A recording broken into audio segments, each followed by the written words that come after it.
RDC est une et indivisible. De la population et de tout le monde, c'est qu'il faut tout arrêter pour faire face à cette situation. Et que nous ferons de cette terre richement bénie un réel havre de paix, de prospérité et de progrès social.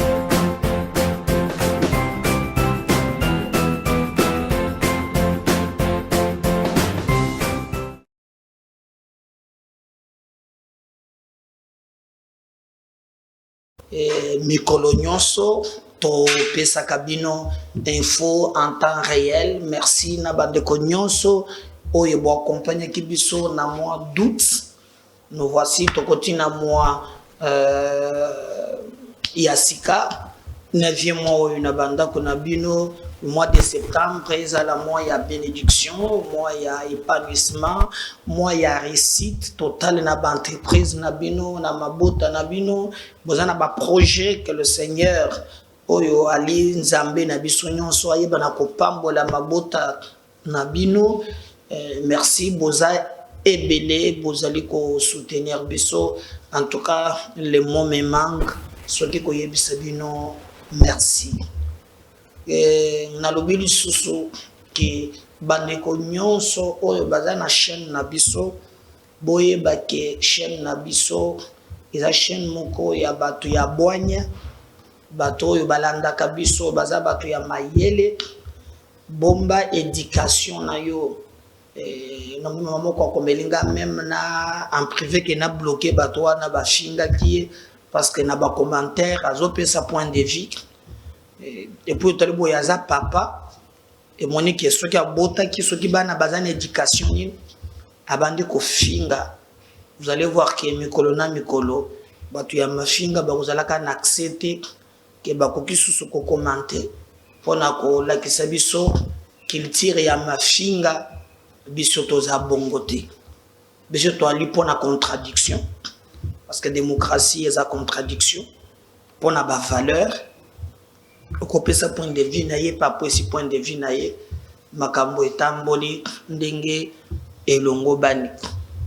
L'actualité reste dominée bande konangai na likambo ya $21 000 oyo et bimina poisa nana bimisi yango ezali Martin Fayulu Madidi président ya SID député national Eli ya Lukunga Mazali azalaka pe président Eli na ndenge na yeki abimisi boum alobi pona ye ba député ya Congo bazo toucher mbongo ebele koleka même ba député ya France ba député ya États-Unis.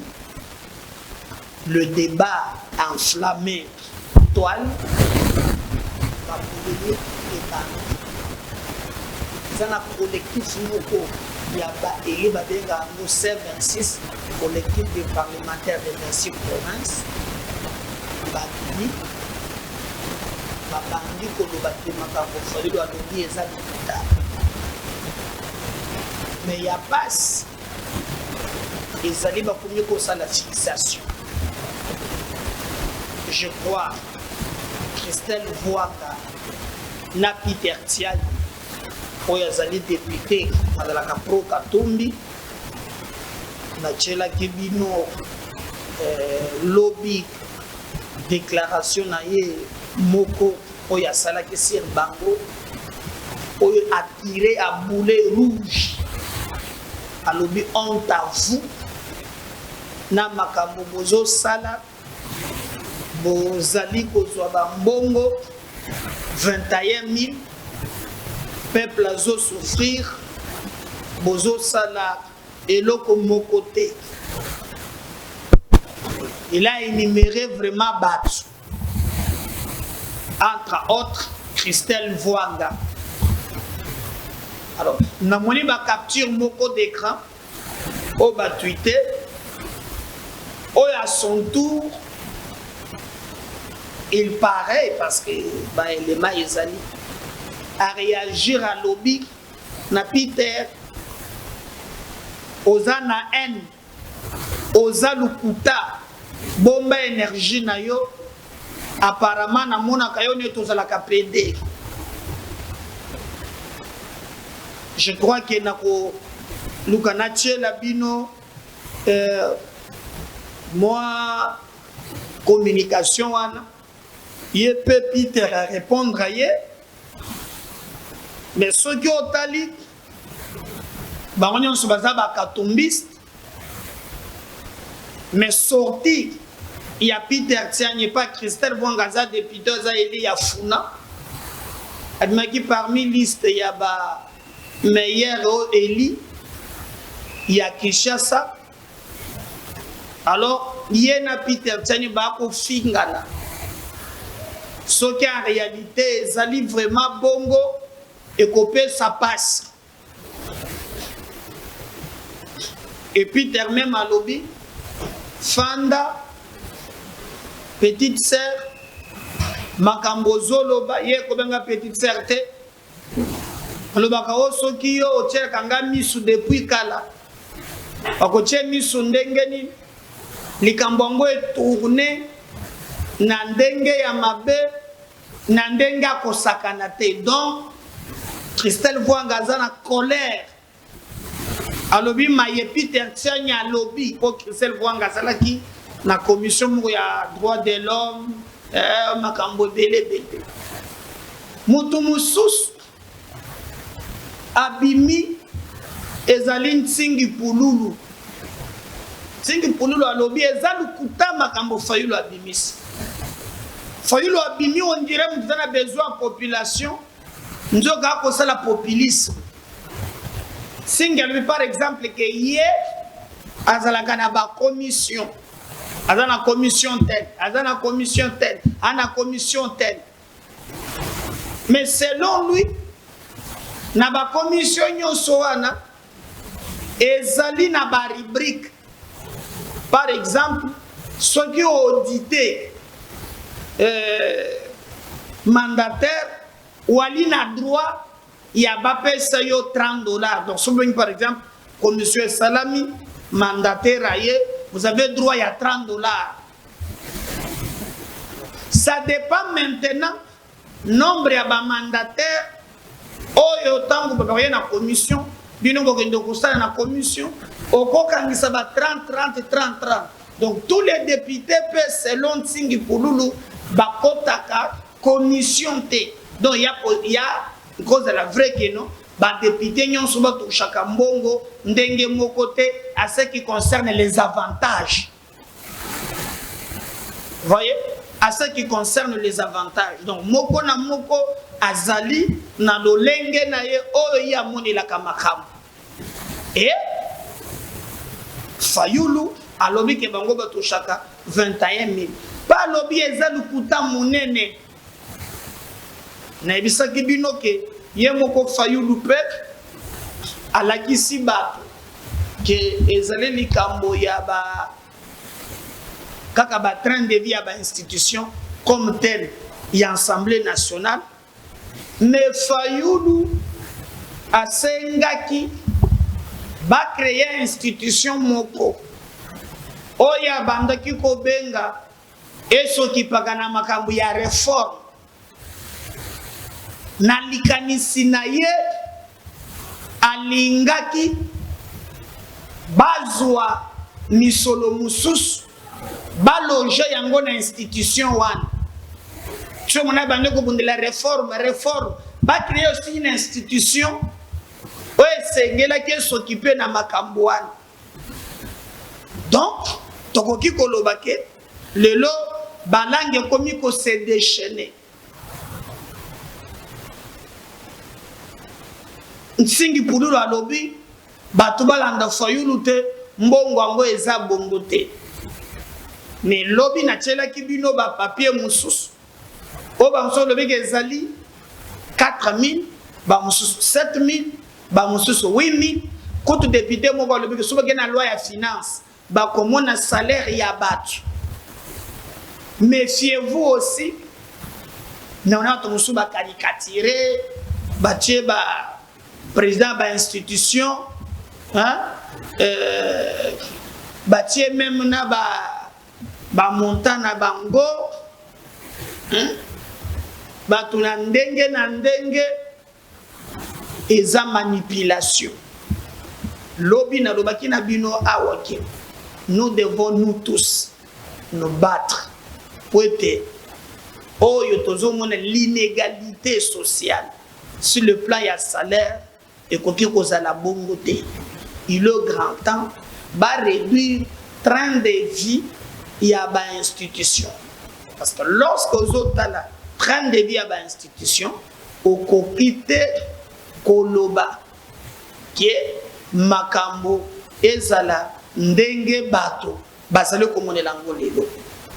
Si y a seulement si, eza 21 000, avant tout ce makambo, pour Délice Sanga, paye lobby, Délice Sanga lobby, pour l'interview naïe, Eliezer Ntambwe à lobby,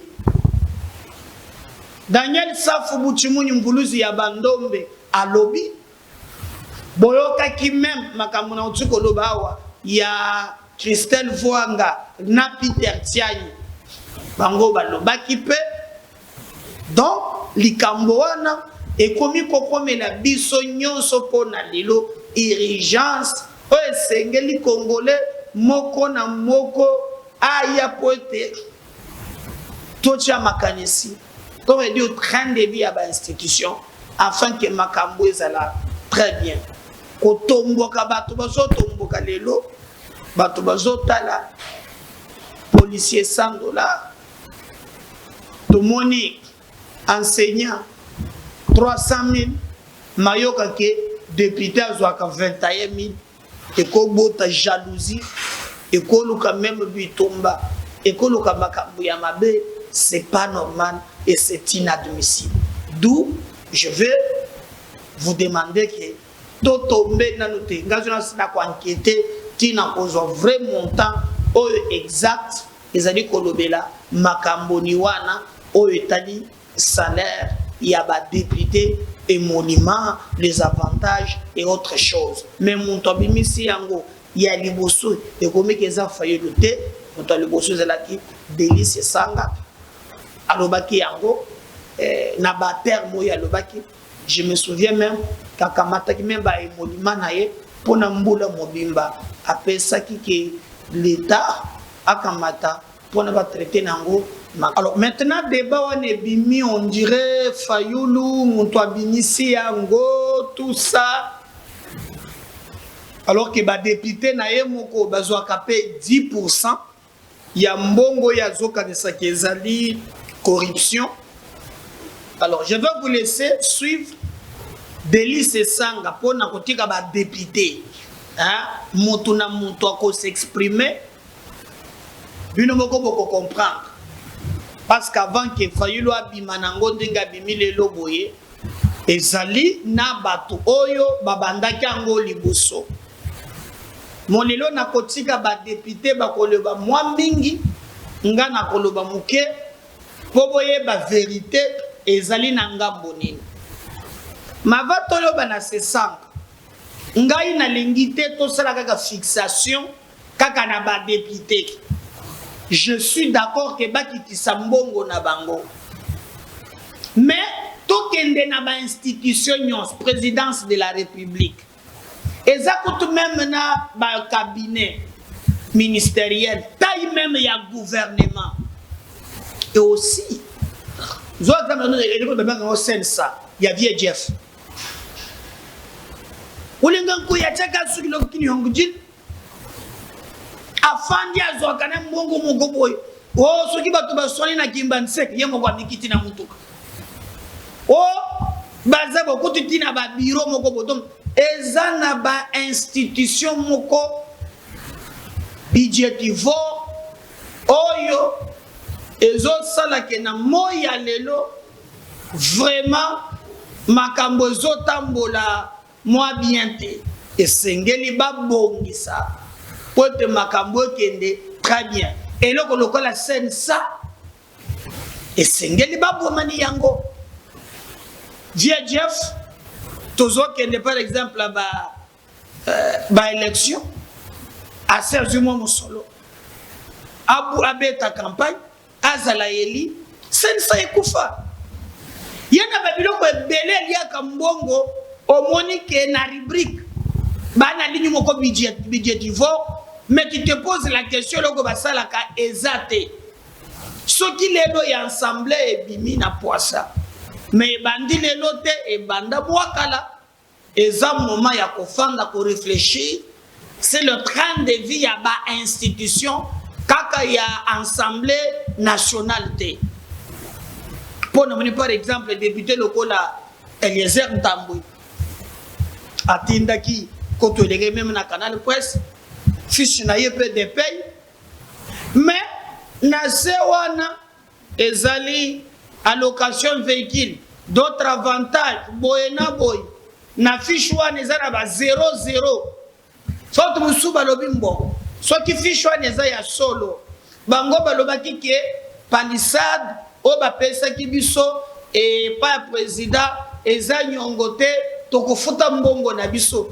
eboni siko na mbongo tango bazotala bazomona kana ba rubrique 0000 c'est que palissade ezalaki cadeau moni mais les airs à lobby eza lukuta bazwaka 21 000 te d'ailleurs oyo bango bazwaka wana bamzo lobby 5 000 ye akamataka yango akende kobwaka yango na social peuple montoliaka mbongo wana c'est comme député moko Josué Mufula aza eli ya Goma ye akamata palissade na ye ateka yango aya benga ba mama nyonso oyo basalaka mimbongo ya mike apesi bango donc fo ya commerce. Alors vraiment ye asepeli ata mukete na makambo nini Eliezer alobi eza lukuta eza manipulation ezali koluka ke bato bayina bango po ete bango bakosala campagne en 2023 eza likambo wana eyali bien ata mukete bon mususu pe alobi ka koreagir ezali mvuluzi ya bandombe boyebi bien Daniel Safu Buchimuni mais pour moi na ke komi pona na kakibino ke esengeli na talisa bino. Je crois que même bande ko bazana technique bako chela bino yango boko mona bako benda botanga bako lekisango malembe bomona ndenge nini maintenant député Christelle Vwanga bandongwani na Peter Chang. Bon, je sais pas ce qu'ils ont numéro na ya solo mais au moins ba titre yango sikoyo azolo bana Peter alobi obimisi énergie boye je vais ne peux pas kotanga yango bomba énergie bien pour la campagne na yo ya 2023 jaloux fais la capture d'écran et partage comme d'habitude doya zo ebisa ya tongo zo komela ye ayebika ko capturer lobby ça la capture d'écran ou partager comme d'habitude. Comme tu insultes facilement les femmes, je suis là, insultons-nous. Alors, selon Otomoni va tweeter, c'est que Christelle va ébisser, le gars au finga kabasi, et bien à Peter Chan, Gayo et Nayo Mobimba, au fingi na fingi. Donc, il faut le chapitre à ma finga, au moins ganga pe na biko finga. Je t'attends de pied ferme. Apparemment, l'ancien qui appelle. Aux APD, a tourné un point d'interrogation. Peter n'a pas commentaire à ce qui. N'a mona kayo pe clarté. Oh. India wa. Alors bien mona kaye clarté. Ocha kaye misu. Ce que ya zo répondre aye. Vwanga la maman. Pardon. Salé la peuple. Tu es vraiment efféminé. Tu vas répondre à Tiganga Kimia. Tu as réponse à ce qui. Petite sœur, à suivre, bisous. Donc, wana ezali premier soin oyo po bakoma ndinge wana siko basolisi baralie yango na ba tuti na bango balobi pour avoir demandé à ses amis députés de rendre compte au peuple. Peter Tchani traité d'homosexuel, pédé et jaloux par le député national Christelle Vouanga. Donc, kama ki pédé nga na kokota te ongayi magambwana na ibina nga yango te. Soki bango bazana ba nini na bango je crois ba kotiela bino yango. Vous allez voir, on a capture des cas. On dirait tant que vous avez solo là, il y a yebaki ke akosa la capture one. Alors, je vais vous laisser d'abord suivre Délice Sanga. Boyo ba makambo ya lobaki makambo ba molima. Ce qu'on avait coaché les bino marobo o Peter lobaki lobi. Pe bolande réaction pourquoi Christelle Vouanga lobi. Avant que vous Claude Machala ndenga fingi bemba na baliezer na banini bande konanga mboko zamboga ba chapitre mboga chapitre za passé na ma okonje mateke mboke ko tambola boy batu bakomi ko fingana on dirait l'état zati bolanda d'abord qui Délice Sanga. Ce qu'il dit réellement, na makambo ya ba emolima o Italie ba député. On va revenir après. On va continuer l'émission avec vous. Le communiqué Fayoulou a dit, et depuis il fait parler, les députés nationaux toucheraient-ils jusqu'à l'équivalent de 21 000 $. La toile à ce sujet s'enflamme. Et dans un forum auquel il prenait part, les députés Délice Sanga relativisent tout en crevant l'abcès. Ce qui est vrai, c'est que les députés touchent au terme des émoluments 16 millions de francs et vous avez d'autres rubriques qui sont alimentées en termes de soutien, de primes et qui peuvent atteindre effectivement ce montant-là. Du côté de l'Assemblée nationale toujours, un groupe de députés membres du collectif des députés des 26 provinces en affirme haut et fort que les émoluments des députés n'atteignent pas les 30% de 21 000, soit moins de 6 300 $. Question alors, les députés seraient-ils rémunérés au cas par cas? Y aurait-il donc d'une part les émoluments de base pour tous et de l'autre des invisibles ajoutés à certains? Edmond Izouba est journaliste, le couloir du Palais du Peuple, il connaît. Oui, je sais que chez les députés, il y a sous forme d'organisations en groupe. Il y a par exemple des députés qu'on appelle révolutionnaires. Je sais qu'ils ont leur petite organisation. Et selon nos sources, ces députés touchent effectivement de l'argent, mais selon leur organisation. C'est question de savoir est-ce que cela engage l'Assemblée nationale? Est-ce que cela engage le budget de l'Assemblée nationale? Est-ce qu'il ne le touche pas de manière particulière et qu'il ne faut pas généraliser abusivement? Entre émoluments et invisibles, une certaine opinion soulève un problème bien général et plus frappant. Seth Kikouni est opposant au régime Tshisekedi. Ce problème de 21 000 soulevé par Martin Fayoulou est tout d'abord abordé dans un cadre beaucoup plus global, celui de la réduction du train de vie des institutions. Parce qu'on parle certes de l'Assemblée nationale, mais n'oublions pas que depuis 2019, les dépenses de l'institution président de la République, par exemple, ont été multipliées par 5. Délice Sanga, qui affirme avoir vu le mal grandir, rappelle avoir déjà fait de propositions concrètes à ces sujets. Mais vous savez, moi je n'ai pas attendu que Martin Fayoulou puisse parler de cette question. Ça fait depuis 4 ans que j'ai demandé non seulement qu'on puisse réduire le salaire des députés, et au moment où je m'en indignais, les niveaux de rémunération étaient à 13 000, c'est-à-dire inférieurs au niveau allégué aujourd'hui.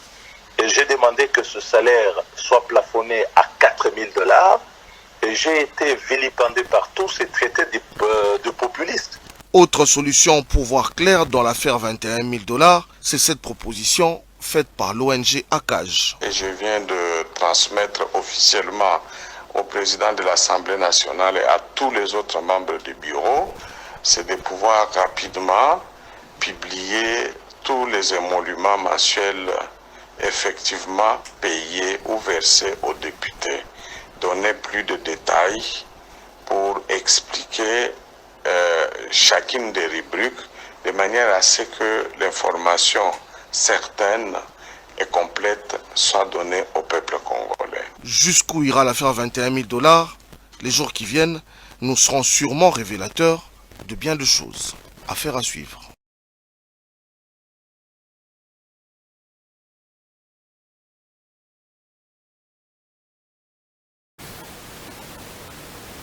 Voilà. Je crois que wana binomoko bolandi wana ezali deli sesanga oya lobi engagé beye moko mais ba député pe mususu ba lobby ba touchaka combien Jean-Jacques Mamba peuple azolanda yo bato bazolanda yo Lobela Fayulu akosi to akosi a lobby solo to asali populisme.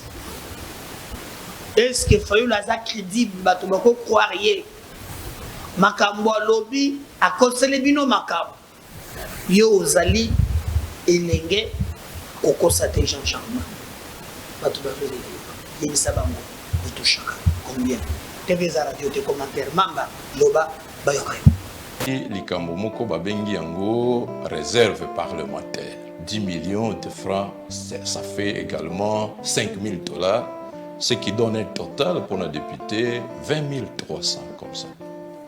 Donc likambo wana eza lokuta te. Donc bapexi montant ya lokuta 13 500.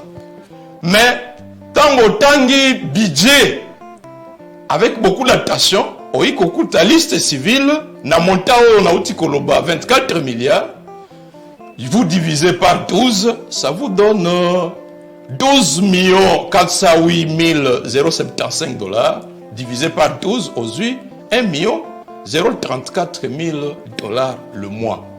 Liste civile. Ndenge moko na premier ministre, à part aux rémunérations, traitement de base, vous prenez kaka document wana ya budget na auto bengi fonctionnement okokuta na président de la république balobi fonctionnement akola kisa traitement na ye moke 13 500 mais fonctionnement de kende otala na fonctionnement c'est là le crime. Et donc le débat autour de la réduction du train de vie des institutions doit être posé. Nazo continuer na couper sa réponse. Nous gagnons 14 millions de francs congolais. 14 millions de francs congolais. Tiens, on a dollars. 7 000 à peu près. 7 000 $. Le président Martin Fayulu étant candidat président de la République, je suppose, en 2023, en 2018, il faut qu'il évite Azalana ligne à buzz, il faut Azala rassembleur. N'engna le banini par là. Aujourd'hui, Adon Dombassi, il est député de décider. Aujourd'hui, honorable Kassé Kwabaza, député a décidé. Nayoki na déclaration na que biso à 21 000, ça fait un an. Ça veut dire que lui, en tant que candidat président de la République, député ne bazo 21 000, aïe bien en octobre. Pour député, nous sommes pas 10% de la cotisation à la partie. Le salaire du président de la République, topé au président c'est consommaka, primature et consommaka, parlement topé Sénat, et ça la katia l'ofip, soko bimia au kozoyango. Mais au lieu de faire ce travail-là, il y a un juif, ma déclaration à Perrault, appelé ici les soumons. Le président Fayulu est venu dire que dans l'est du pays, Kabila, très, tout ça, il sera joué armé, Barosala, Alobi, Marmoignon, Suicide. Na soukaka forêt ameki ko tourner est-ce qu'il y a des budget armé topé effectif ya ba militaire basuka mabe c'est moi qui organisé l'émission benga honorable Ndombasi benga honorable Kassoka lobala bango honorablement ba collègue na lobby bo démissionner bobo ya mama parlement bo lobby TTT en tout cas n'engé toujours dépasser mon l'état les gens souffrent trop biso de loin na biso n'engé Martin Fayulu lobby wana né na kondima. OK mais voilà boyoki bande konangai makambo Mamba lobby voilà matoy boyoki. Comme cela ne suffisait pas, naibisa ke bino lobby ke denge makambo kei esengeli tokota en profondeur.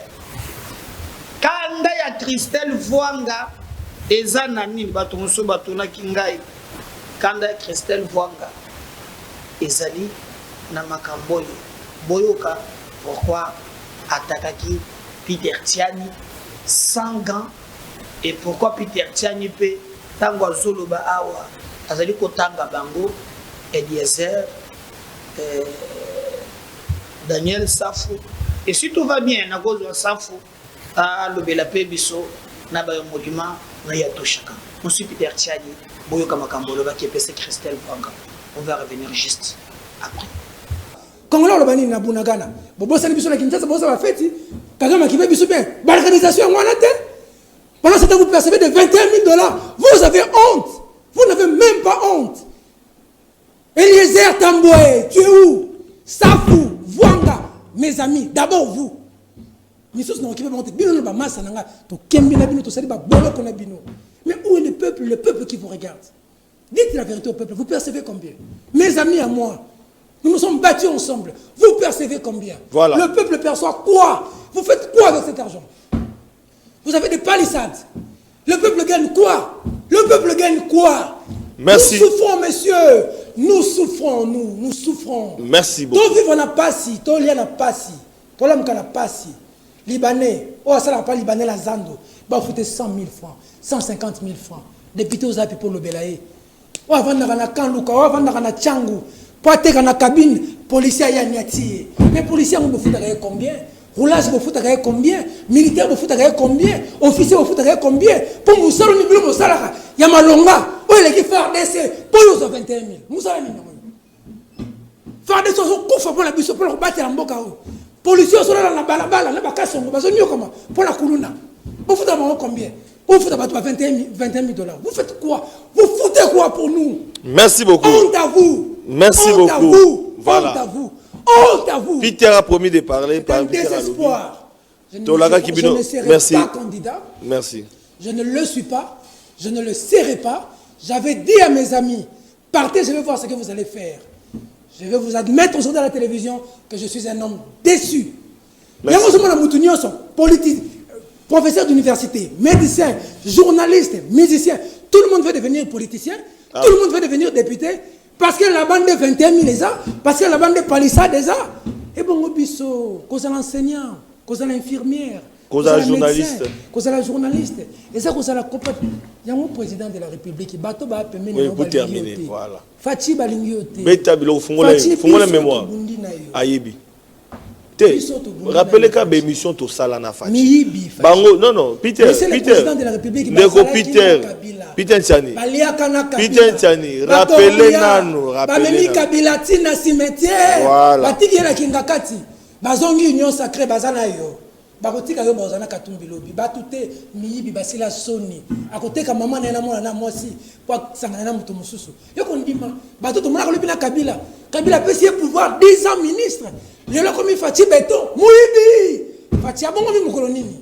Auti wapi Moyibi Fatih. Batu balingaka yo. Et ça, tu vas la vérité. Le local, il a compris que Bissot doit contre été. Et puis, Denis Kadima, félicitations. Là, c'est dans le processus électoral. Dans l'année Denis Kadima, lobby, vote électronique et vous allez vote vous allez semi-électronique. À lobby, que vote vous allez manuel, tout semi-électronique. Alors, rassurer les Congolais, vidéo se circuler, que Ngaï président Séné n'a pas que les politiciens nyoso. On a ensemble à sa communication que vote électronique to boy, Diongo, on a informé le président Moïse Katumbi. Parce que nous avons ça bien antimaka. On a informé Franck Diongo. On a informé Martin Fayulu. Bon distribution de boza la kima na vote électronique. Denis Kadima distribution que vote électronique les a été. Dans votre campagne on a. Dans 10 000 Denis Kadima le loi le pique vous allez vote semi électronique.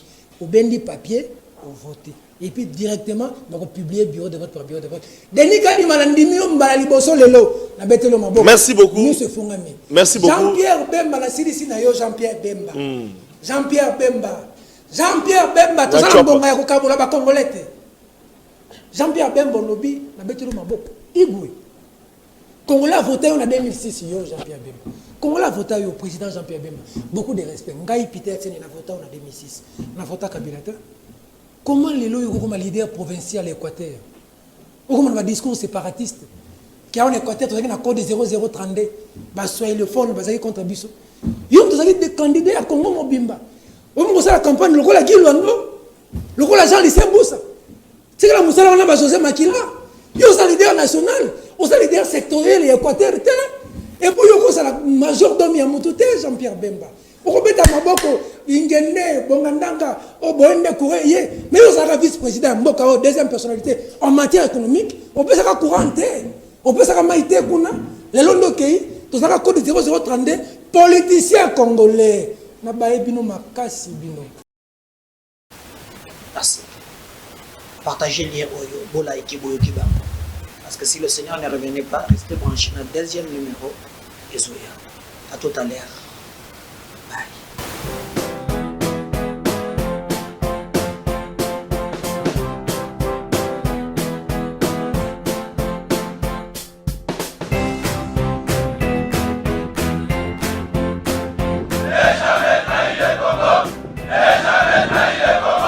La RDC est une et indivisible. De la population et de tout le monde, c'est qu'il faut tout arrêter pour faire face à cette situation.